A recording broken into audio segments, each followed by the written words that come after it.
스코틀랜드의 종교개혁에 평생을 바친 잔 낙스라고 하는 분이 있습니다. 이분은 한때 프랑스군에 끌려가서 19개월 동안 죽을 고비를 겪기도 하고 영국의 여왕이었던 메리 1세에게 끌려가서 모진 고문을 당하기도 했습니다. 그러나 그는 신앙의 절개를 한 번도 굽힌 일이 없습니다. 오히려 핍박과 고난을 받으면 받을수록 그의 기도와 신앙에 대한 열정은 뜨거워져 갔습니다.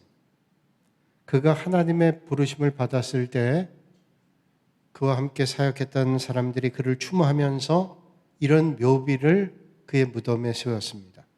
하나님만을 두려워하고 그 어떤 사람도 두려워하지 않았던 사도 잔 낙스가 여기에 잠들다. 하나님만 두려워하고 세상에 어떤 것도 두려워하지 않았던 낙스. 그렇습니다. 하나님을 두려워하는 사람은 세상을 두려워하지 않습니다. 유대인들은 하나님에 대한 두려움이 있었습니다.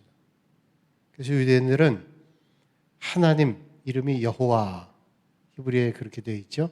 여호와라고 하는 하나님의 이름을 써놓고 감히 하나님의 이름을 부르지 못했습니다. 어떻게 그 위대하신 하나님의 이름을 부를 수 있을까? 그래서 여호와라는 글을 써놓고 아도나이라 이렇게 읽었습니다. 아도나이란 말은 나의 주님입니다 하는 그런 뜻을 가지고 있죠. 하나님에 대한 두려움, 경외감이 컸습니다. 구약의 말라기 선지자를 구약의 마지막 선지자라고 말하죠. 구약의 말라기 선지자 이후에는 한동안 하나님의 계시의 말씀이 없었습니다. 또 하나님의 말씀을 전하는 예언자들이 없었습니다. 이 시기 한 300년, 400년 정도를 신구약 중간 시대라고 말하고 또 다른 말로는 암흑 시대다 그렇게 얘기를 합니다. 구약이 끝나고 신약이 올 때까지 예수님께서 오시기 전까지 한 400년가량을 예언자들이 없어 하나님의 말씀이 들려지지 않았습니다. 신구약 중간 시대란 말은 이해가 되지만 암흑 시대란 말은 왜 그럴까요? 하나님의 말씀이 들려지지 않는 데는 컴컴한 시대라는, 컴컴한 암흑의 시대. 하나님의 말씀이 들려오지 않고 하나님의 임재가 느껴지지 않고 그러니 하늘문이 닫혔다고 생각이 들었지. 그래서 캄캄한 암흑의 시간이었다는, 하나님을 만나지 못한다는 것은 캄캄한 암흑의 시간이요 영적인 단절의 시간입니다. 요즘 코로나19를 우리가 맞이하는 상황에서 그런 경험을 하는 분들이 많습니다. 그래서 힘써 하나님을 예배하고 하나님의 말씀을 듣기를 힘써야 되는 거죠. 마음껏 하나님 앞에 나와 예배 드리는 거 이제 정신 똑바로 차리지 않으면 하나님 앞에 예배 드리는 걸 얼마든지 소홀히 할 수 있습니다. 우리 군사는 그래도 제한된 숫자지만 서울보다는 예배 드리기가 수월하죠. 서울은 지금 비대면 예배로 다 돼서 20명 미만으로 하나님 앞에 예배 드려요. 예배당에서 20명 미만은 뭐냐면 방송 관계자들입니다. 그래서 방송을 녹화하고 말씀을 준비하고 전하고 인도하고 이런 분들 몇 사람만 예배 드려요. 그러다 보면 점점 예배의 자리가 멀어지게 되고 그러다 보면 우리의 몸은 편해지게 되고 그러면 예배 드리는 걸 점점 소홀히 할 수 있다는 거예요. 이러한 때 하나님 앞에 더 가까이 나가는 믿음의 결단이 없이는 어렵다는 거죠. 그런 암흑기의 침묵을 깨고 드디어 하나님께서 이 세상에 오셨습니다. 칼 바르트라는 신학자는 초월자이신 하나님께서 이 세상에 들어오신 것을 이런 단어로 표현을 합니다. 브레이크 인이라고. 깨뜨리고 세상에 들어오셨다. 초월자이신 하나님께서 이 땅에 오셨다라고 표현을 합니다. 하나님께서 인간의 몸으로 오신 사건을 우리는 성탄이라고 얘기해요. 거룩하신 분이 태어난 날 성탄이지요. 높이 계신 두렵고 감히 대면할 수조차도 없으셨던 하나님을 이제는 누구나 만날 수 있는 분으로 대면하게 된 것입니다. 이게 얼마나 놀라운 은혜요, 얼마나 놀라운 일인지를 몰라요. 지난 주간에 가평의 필그림 하우스에서 기도하고 내려오는 날 라디오를 틀었더니 자동차에서 춘천 기독교 방송이 잡혔습니다. 들어보니까 라디오 방송 진행자에게 이런 메시지가 왔다 그래요. 아마 리퀘스트 한 거죠. 어떤 찬송 들려주세요. 그리고 사연을 적어서 낸 겁니다. 그 메시지는 이런 내용이었습니다. 제 친구가 진행하는 그 사람 향해서 당신을 너무 좋아하는데 제 친구의 이름을 불러주면 아마 까무러치게 좋아할 겁니다. 그러니까 찬송도 들려주지만 이름을 좀 불러주세요. 진행자가 그 말을 듣고 예, 그럼 제가 불러드리겠습니다. 그리고 이름을 불러주는 거예요. 정수가 3번 불러줬어요. 물론 라디오를 듣는 분이 어떤 반응을 했는지 라디오를 듣고 있는지는 모르겠지만 아마 상당히 좋아했을 거예요.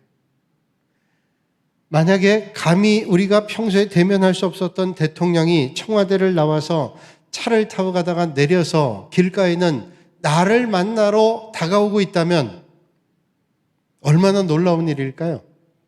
대통령이 나를 만나러 차를 타고 가다 내려서 나를 만나러 온다. 대단한 일일 거예요. 그러나 그것과는 비교할 수도 없는 만왕의 왕이 되시는 하나님께서, 그 하나님이신 예수 그리스도께서 자기의 몸을 버리시고 이 땅에 인간의 몸을 입고 오셨다.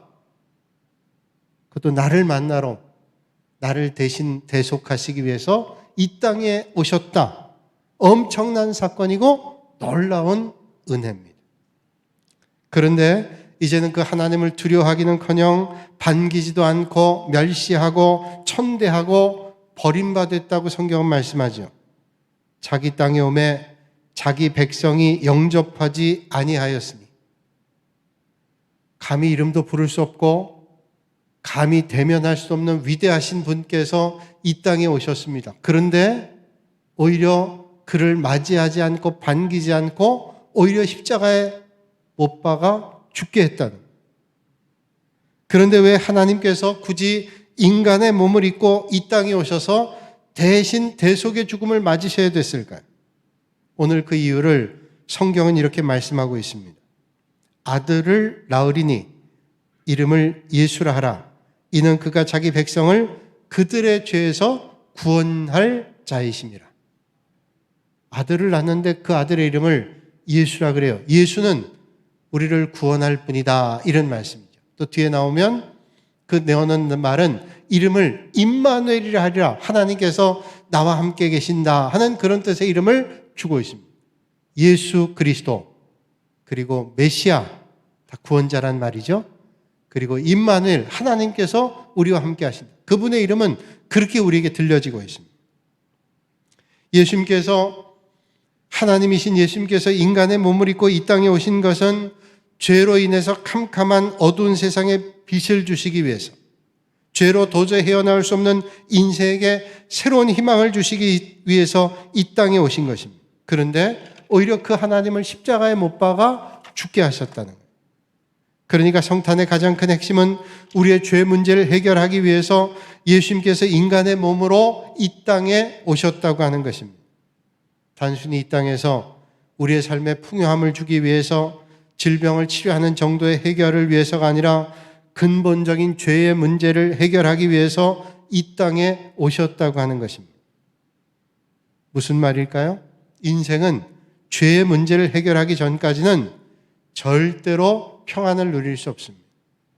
그렇죠? 물질이 많이 있다고 그 사람이 평안한가요? 권세를 많이 가지고 있다고 그 사람이 평안한가요? 그렇지 않습니다. 인생의 죄의 문제를 해결하지 않고는 인생은 평안할 수 없다는 거예요. 하나님께서 선악과를 따먹은 아담에게 말씀하죠. 아담아, 내가 어디 있느냐 묻습니다. 아담이 대답하죠. 내가 동산에서 하나님의 소리를 듣고 내가 벗었으므로 두려워하여 숨었나이다. 아담과 하와는 하나님이 두려운 존재가 아니었습니다. 주님과 함께 대화하고 나눴던 그런 삶이었어요. 그런데 그가 선악과를 따먹고 죄를 짓고 난 다음에 하나님이 두려웠습니다. 그래서 숨었습니다. 이 아담의 두려움이 바로 불신앙과 불순종으로 생긴 죄에 대한 두려움입니다. 두려움의 원인을 우리가 어디서 찾을 수 있을까요? 모든 두려움의 원인은 하나님을 떠나 불순종하고 죄를 지었기 때문입니다. 그 두려움 때문에 수많은 문제와 아픔과 상처가 생기는 것입니다. 그래서 오늘 우리 인류의 삶을 불행으로 몰아넣는 것은 죄 문제입니다. 오늘 인간이 저주 아래 있는 것은 죄 때문입니다. 오늘 경제 문제, 정치 문제, 질병 문제가 큰 것 같지만 근본적인 문제는 죄 문제입니다.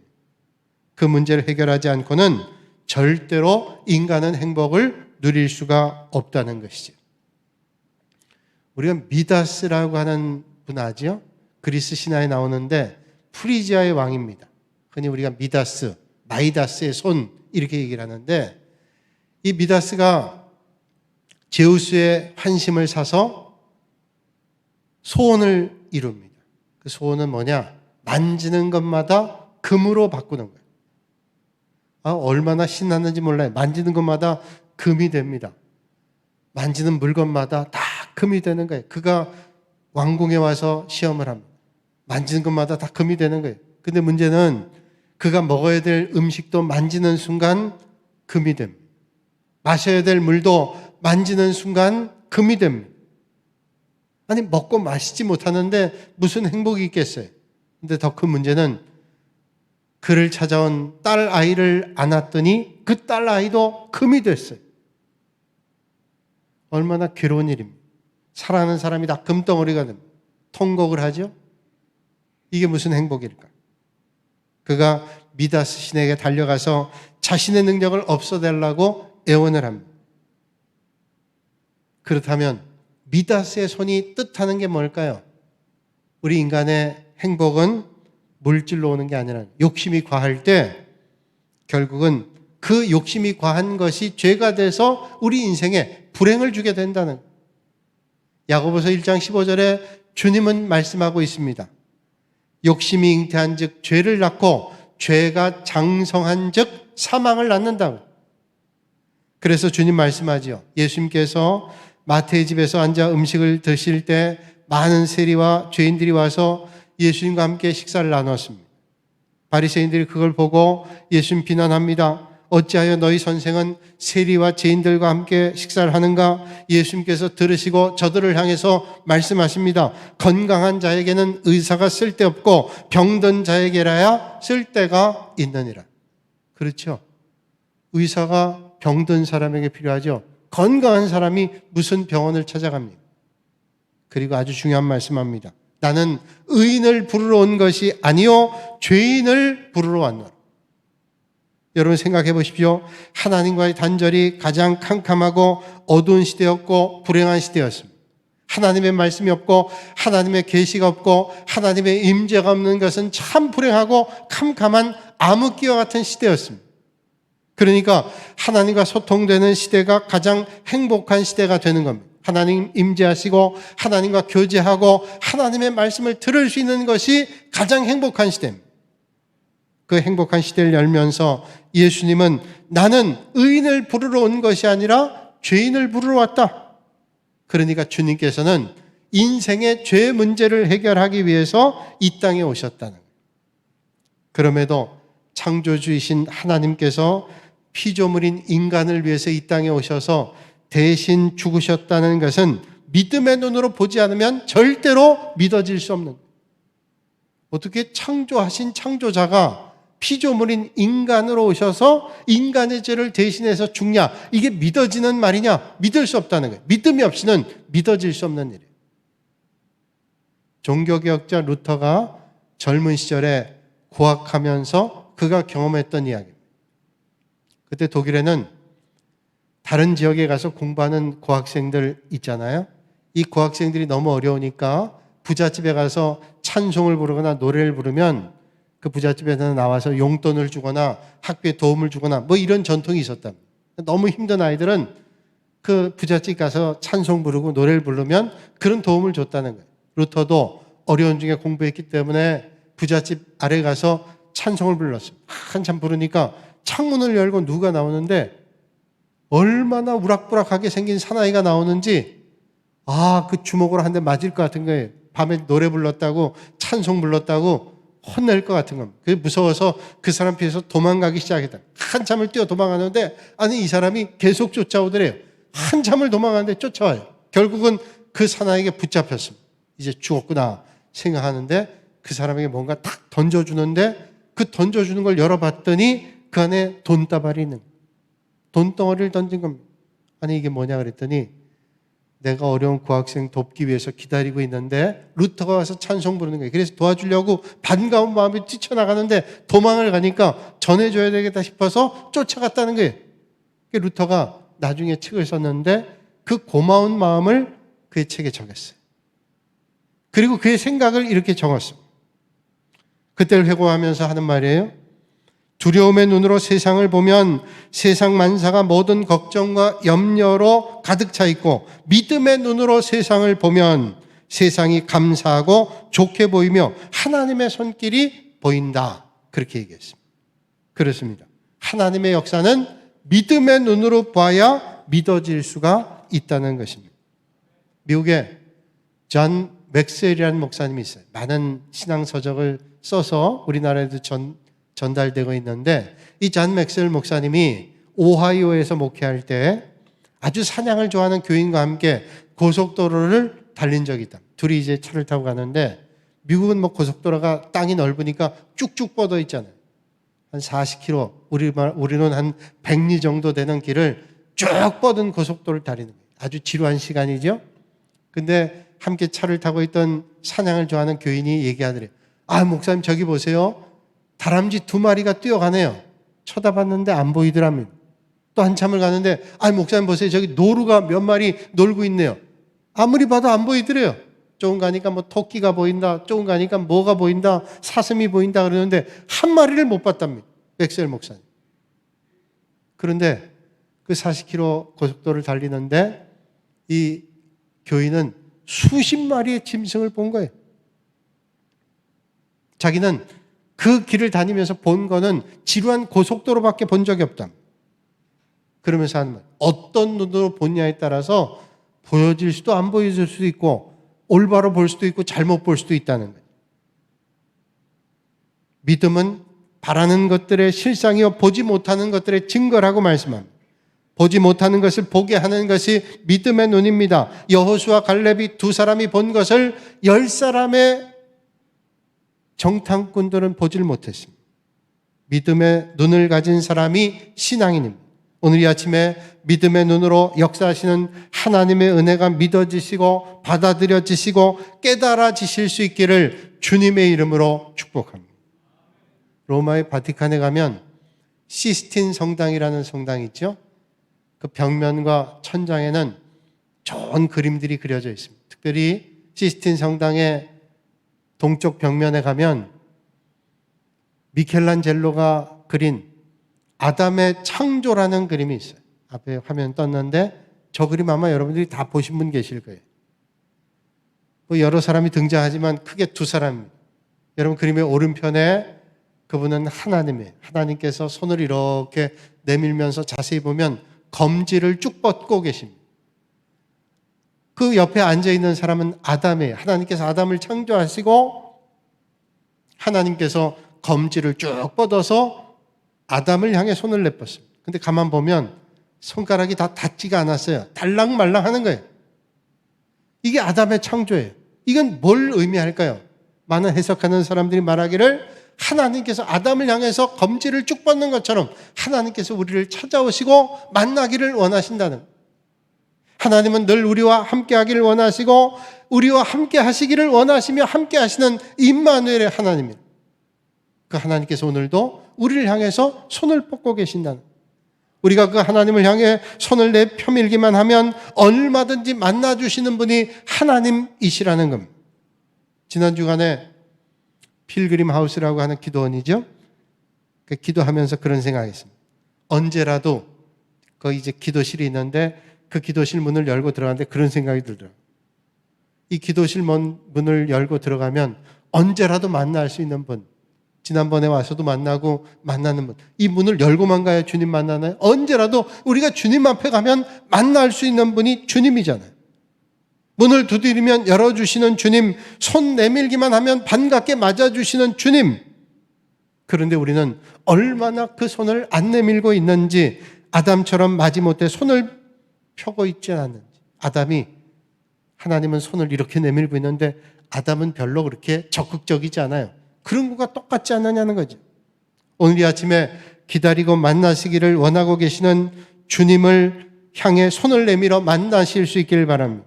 그 임마누엘 되시는 주님을 만나면 우리의 삶이 완전히 달라져요. 여러분, 주님 만나면 우리의 삶이 달라집니다. 시편 23편 말씀 보면 다윗은 이런 고백을 합니다. 주님 만난 다윗이 이런 고백을 하는 거예요. 여호와는 나의 목자시니 내게 부족함이 없으려다. 그가 나를 푸른 풀밭에 누이시며 쉴만한 물가로 인도하시는도다. 내 영혼을 소생시키시고 자기 이름을 위하여 의의 길로 인도하시는도다. 하나님께서 날마다 인도하시는 거예요. 4절이 중요하죠. 내가 사망의 음침한 골짜기로 다닐지라도 해를 두려워하지 않을 것은 주께서 나와 함께 하심이라. 내가 사망의 음침한 골짜기로 다닐지라도 내가 해를 두려워하지 않았던 이유는 뭘까요? 하나님께서 그와 늘 함께 하셨기 때문에. 다윗이 늘 평안한 삶을 살았나요? 그렇지 않습니다. 사울의 추격을 받고 죽음의 위협을 당했습니다. 그러나 사망의 음침한 골짜기를 다닐다 할지라도 그가 두려워하지 않을 수 있었던 것은 날마다 주님께서 함께 하심을 믿었기 때문에. 오늘도 그 임마누엘의 주님을 경험하시는 여러분들이 되시기를 바랍니다. 미국의 상담 칼럼니스트인 앤 랜더스라고 하는 사람이 한참 인기가 있을 때 한 달에 무려 편지가 10,000통 정도 갔대요. 10,000통.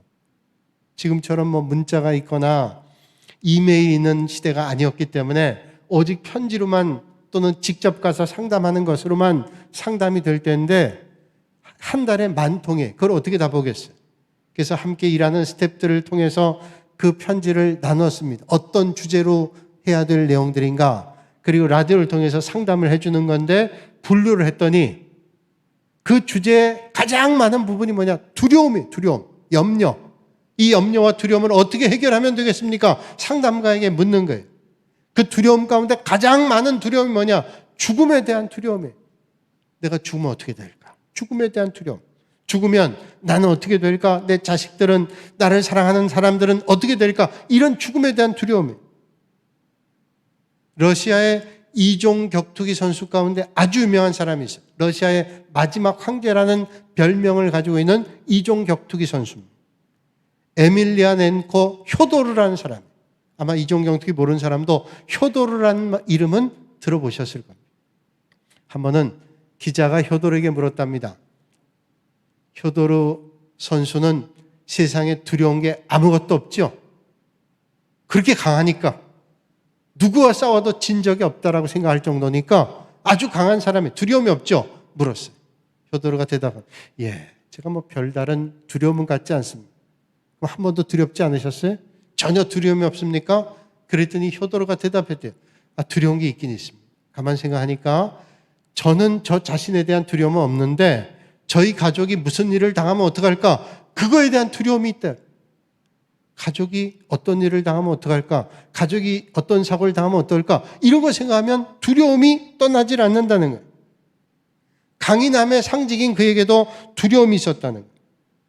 두려움이 만약에 영적인 것으로 들어오면 어떡할까요? 하나님을 믿지 못할 때 사람은 두려워하고 상황을 두려워하고 실패를 두려워하고 남의 평가 때문에 두려워하고 그 두려움에 빠지게 됩니다. 여러분, 두려움의 반대말을 뭐라고 생각하세요? 두려움의 반대말은 안 두려움 아닙니다. 두려움의 반대말은 믿음이에요. 여러분, 우리가 이 땅에 살면서 두려움이 올 때 그 두려움과 반대되는 삶을 살아갈 수 있는 게 뭘까요? 믿음이에요. 하나님을 믿는 믿음이에요. 그 믿음이 있을 때 우리는 두려움을 넉넉히 이길 수가 있습니다. 오늘도 이 아침에 두려움 많은 세상에 산다 할지라도 주님을 믿으심으로 담대한 임마누엘의 주님을 만나시는 여러분들이 되시기를 바랍니다. 오늘 성탄의 계절에 우리를 향해 간절하게 손 내밀어 주시는 주님의 손을 꼭 붙잡는 은혜가 있으시길 바랍니다. 오늘 본문에 임마누엘로 함께 하시는 주님께서 오늘 마태복음 28장 20절, 마태복음 제일 마지막 장 마지막 절입니다. 예수님께서 부활하시고 승천하시면서 남겨있는 제자들에게 하시는 말씀이 이겁니다. 내가 너에게 분부한 모든 것을 가르쳐 지키게 하라. 볼지어다 내가 세상 끝날까지 너희와 항상 함께 있으리라. 예수님께서 이 땅에 오실 때 임마누엘, 주님께서 우리와 함께 하신다고 말씀하시고 우리를 떠나가신다 할지라도 주님께서 우리와 함께 하신다, 보혜사 성령을 우리에게 보내셨어요. 그러므로 여러분, 가장 큰 복은 그 임마누엘 되시는 주님과 함께하는 은혜가 우리에게 가장 큰 것인 줄로 믿으시길 바랍니다. 오늘 아무리 힘겹고 어려운 인생길 걷는다 할지라도 우리와 함께 하시는 임마누엘 주님이 계신다면 두려울 게 없습니다. 아무리 힘들고 어렵고 외로워도 염려할 것이 없습니다. 요즘에 코로나로 두려워하고 염려하는 분들이 많습니다. 주의해야 돼요. 그러나 여러분, 어떻게 하겠어요? 우리의 삶의 걸음을 인도하시는 하나님 의지하고 믿음의 길을 당당하게 걸으실 수 있는 여러분들이 되시기를 바랍니다. 코로나를 밀접 접촉하거나 또 감염돼서 격리되어 있는 분들이 너무 힘들다는 말 들었어요. 너무 힘든 겁니다. 이러다 죽으면 어떡하나 두려움에 대한 힘든 일들, 그리고 사랑하는 사람 떨어져서 격리되어 있어서 겪어야 될 힘든 일들. 그래서 보름 동안 격리됐다 나온 분, 어떤 분 말하기를 절대로 내가 다시는 격리되지 않으리라. 그래서 뭐 소독도 잘하고 조심한대요. 그게 너무 두려운 일이에요. 너무 외롭고 힘들다는. 제가 저희 집안 얘기를 해서 좀 죄송합니다만은 저희 둘째 아이가 늦게 군대를 갔습니다. 29인데 늦게 군대를 갔어요. 11월 12일 날 논산훈련소에 입소를 했는데 그냥 훈련, 이제 넉주 훈련 받고, 얘는 의무경찰로 갔기 때문에 넉주 훈련 받은 다음에 경찰학교에 가서 3주 훈련 받고 퇴소합니다. 그러면 이제 경찰서에 배당이 돼서 군복무를 하게 되는데 훈련 받는 기간, 지금도. 근데 훈련소에 11월 12일 목요일에 갔는데 뭐 그냥 훈련 잘 받겠지 생각하고 그 논산 연무대 교회 목사님 이제 연락을 해가지고 저희 아이가 오는데 혹시 오면 예배 드릴 때 좀 기도 좀 해주시면 참 격려가 되겠다고, 제 동기 가운데 군목이 여럿 있기 때문에 그렇게 또 연락이 돼서 했어요. 근데 소식이 없어요. 그 목사님 만나면 뭔가 연락이 올 줄 알았는데 알고 보니까 며칠 뒤에 연락이 왔는데 격리돼 있다는. 도대체 왜 격리가 돼 있나 얘기를 들으니까 같은 훈련소에 입소한 사람 가운데 확진자가 나오게 됐는데 그 확진자가 같은 연대, 같은 중대, 같은 소대, 같은 내무반. 나중에 며칠 뒤에 편지가 와서 편지를 보니까 자기 옆에 사람이 확진자였대. 같은 내무반 침상에서 옆에 사람이 확진자예요. 그러니까 그 내무반에 같이 잔 사람들은 다 밀접 접촉자로 이제 격리가 된 겁니다. 그래서 보름 동안을 격리가 돼 있어요. 격리돼 있다 나왔습니다. 며칠 뒤에 그걸 알아서 그럼 어떡하겠나 했더니 그 이제 관리하는 간부가 있는데 이게 걱정하지 마시고 지금 하여튼 격리돼 있으니 나올 때쯤 또 검사하면 또 증상이 나오면 연락드리겠다고 그렇게 얘기를 합니다. 우리는 기도할 것 뿐이죠. 어떻게 우리가 뭐 멀리 떨어져 있는데 갈 수 있겠어요? 뭐 어떻게 하겠어요? 기도할 뿐인데 며칠 뒤에 이제 그 아이가 쓴 편지를 그 간부가 관리한 사람이 사진 찍어서 보내줬는데 그 내용이 너무 걱정하지 말라고, 내가 지금 밀접 접촉자라 얘기한 대로 옆에 있었는데 그래서 지금 있는데 아무런 증상도 없고 괜찮다고, 단지 외로운 것 빼고는 다 견딜만 하다고. 그러니까 아마 외로웠던 모양이에요. 혼자 뭐 거기 휴대폰이 있습니까? 텔레비전이 있습니까? 그냥 방 안에서 음식 주는 거 먹고 그냥 있는 거예요.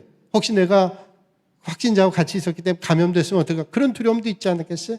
그런데 그저 외로운 것 빼고는, 또 그런 중에도 감사한 거는 아빠가 갈 때 성경을 사줘가지고 그 성경을 내가 그동안 읽느라고 읽었지만 거기서 아주 가장 집중적으로 간절하게 읽은 것 같다고.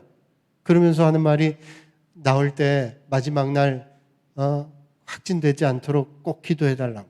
그 말을 보면서 참 힘들고 어렵고 낯선 곳, 아는 데도 아니잖아요. 낯선 곳에서 있는데 두렵기도 했겠지만 그래도 그 자리가 믿음의 자리가 될 수 있다는 건 참 감사한 일이다 생각했어요. 여러분, 어디를 가도 주님께서 함께 하시면 우린 두려움이 없어요. 주님과 함께. 여러분, 어떤 자리에 있다 할지라도 주님과 함께 계신다. 임마누엘의 은혜가 여러분들에게 있음을 믿으시고 주님과 함께 하시는 여러분들이 되시기를 주님의 이름으로 축복합니다. 사막의 방울뱀들이 사람을 공격하기도 하고 짐승을 잡아먹기도 하죠. 이 방울뱀이 다람쥐를 잘 잡아먹는데 다람쥐를 잡는 방법 가운데 하나가 다람쥐가 방울뱀을 보고 나무 위에 올라간단 말이에요. 그러면 방울뱀이 이 다람쥐를 잡아먹는 게 간단하답니다. 그저 나무 위에 있는 나무 위에 있는 다람쥐를 바라보고 방울뱀이 나무 밑에 간답니다. 그리고 방울을 딸랑딸랑 하는, 공격하겠다는 거죠. 그리고 그 눈을 가지고 다람쥐를 쏘아봅니다. 그럼 나무 위에 있는 다람쥐가 밑에 있는 뱀을 보면 얼마나 두렵겠어요. 밑에 있는 방울뱀이 널 잡아먹겠다는 눈으로 계속 쳐다보면 위에 있는 다람쥐가 너무 두려워서 힘이 빠져서 밑으로 떨어진대. 그 잡아먹는다. 뭐 때문에 떨어졌어요? 두려움이. 내가 저 밑에 떨어지면 죽는데 그 두려움 때문에 떨어져 죽는 겁니다. 여러분, 어떤 삶의 자리에 있다 할지라도 우리가 두려움에 우리를 맡기지 말고 하나님께 우리를 맡길 수 있는 믿음의 사람들이 되시기를 바랍니다. 이스라엘 백성들이 광야에 애굽을 탈출해서 광야길을 헤매다가 홍해바다를 만났습니다. 얼마나 두려웠겠어요. 뒤에는 애굽의 병사들이 쫓아오죠. 앞에는 건널 수 없는 홍해바다가 있죠. 두려움 가운데 있을 때 주님께서 말씀하죠. 나는 너의 하나님이니 두려워하지 말고 믿기만 하라. 앞에 두려움이 있지만 두려워하지 말고 믿기만 하라. 여러분, 오늘도 우리는 혼자 있는 게 아닙니다. 우리가 아버지라고 고백하는 하나님은 사막에 강을 내시고 그 강을 마른 땅처럼 걷게 하시는 그런 하나님이십니다. 중요한 것은 그 주님께서 우리와 오늘도 함께 하신다는 거예요.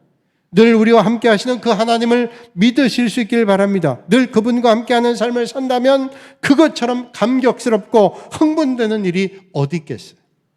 오늘 주님은 우리의 삶의 자리를 찾아오셔서 오늘도 우리를 부르시고 계십니다. 손을 뻗어서 우리를 향해 부르고 계십니다. 우리가 손을 내뻗기만 하면 주님 만나고 주님과 함께 동행할 수 있습니다. 오늘 그 주님을 만나며 동행하시는 여러분들이 되시기를 바랍니다. 성탄을 기다리는 계절에 그분과 함께 날마다 동행하심으로 진정으로 복된 삶을 살아가시는 여러분들이 되시기를 주님의 이름으로 축원합니다. 거룩하신 아버지 하나님, 우리를 구원하시기 위해서 이 땅에 오시며 우리를 내버려 두시지 않고 우리와 함께 하시는 임마누엘의 주님을 바라보면서 이 성탄의 계절에 다시 오실 주님을 기다리며 어떤 삶의 자리에 있다 할지라도 임마누엘 하시는 주님과 함께 믿음의 길 걷게 하여 주시옵소서. 예수님의 이름으로 기도하옵나이다. 아멘.